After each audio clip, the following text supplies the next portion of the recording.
Praise రాడండి. మీ అందరికీ బాగున్నారు కదా? మీ అందరూ చూడండి, ఉదయకాలమే దేవుని మాటలు వినడానికి సిద్ధపడండి. తప్పకుండా నీ జీవితంలో ఆశీర్వాదం, సమాధానం సమృద్ధిగా ప్రభు నీకు ఇవ్వబోతుంది. చూడండి, ఒక చర్చిలోట ఈస్టర్ పండుగ వచ్చింది. పండుగ వస్తే అనేక జనులు వచ్చారు. ప్రతి కుటుంబం వారు తల్లిదండ్రులు కొత్త బట్టలు వేసుకున్నారు. పిల్లలు కూడా కొత్త కొత్త బట్టలు వేసుకొని తల అందరూ మెరిసిపోతా ఉన్నారు. చూడ చక్కగా ఉంది సంఘం, కొత్త బట్టలతో నిండి ఉంది. అందరూ పాటలు పాడుతూ ఉన్నారు.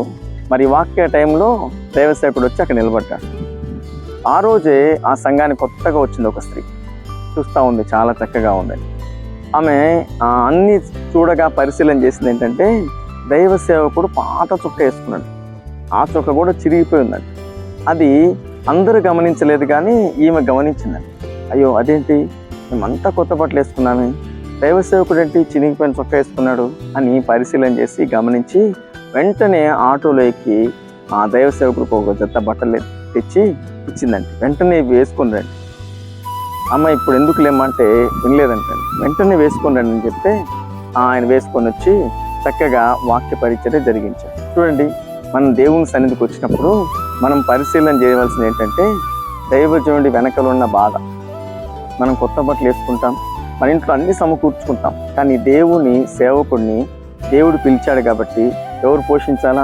దేవుడు పోషిస్తాడు. కానీ నువ్వు సపోర్ట్గా, సహాయార్థంగా నువ్వు నిలిచినప్పుడు ఈ సంఘానికి ఏం కొదువై ఉన్నాయి, ఈ సంఘంలో ఏం అవసరతలు ఉన్నాయి, అవి నువ్వు వెతికి అవి చూసి సరి చేసినప్పుడు, దేవుని పనిలో నువ్వు పాలి భాగస్తురాలుగా ఉన్నప్పుడు, దేవుని పని ఎప్పుడైతే చక్కగా చేస్తావో ఆ ప్రకారంగా నువ్వు ఉన్నప్పుడు దేవుడు నీ పని చేయడానికి కూడా సిద్ధపడతాడు. చూడండి, అక్కడ ఎవ్వరు గమనించలేదు దైవజీవుని షర్టు, కానీ ఆమె అందరిని అడిగిందండి. ఇంతమంది షర్ట్లు అందరూ మంచిగా పట్టలేసుకున్నారు.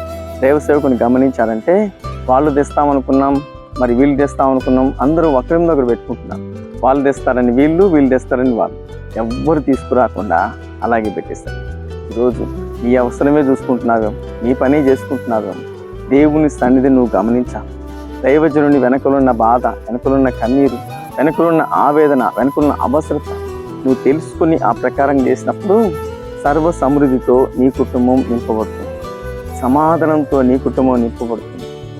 ప్రభువు కూడా నీ ఇంట్లో ఏం కావాలనో ఆ అవసరత తీర్చి నిన్ను తృప్తిపరుస్తాడు, బలపరుస్తాడు, ధైర్యపరుస్తాడు. అతి కృప ప్రభు మీ అందరికి అనుగ్రహించి ఆశీర్వదించును గాక. ఆమేన్.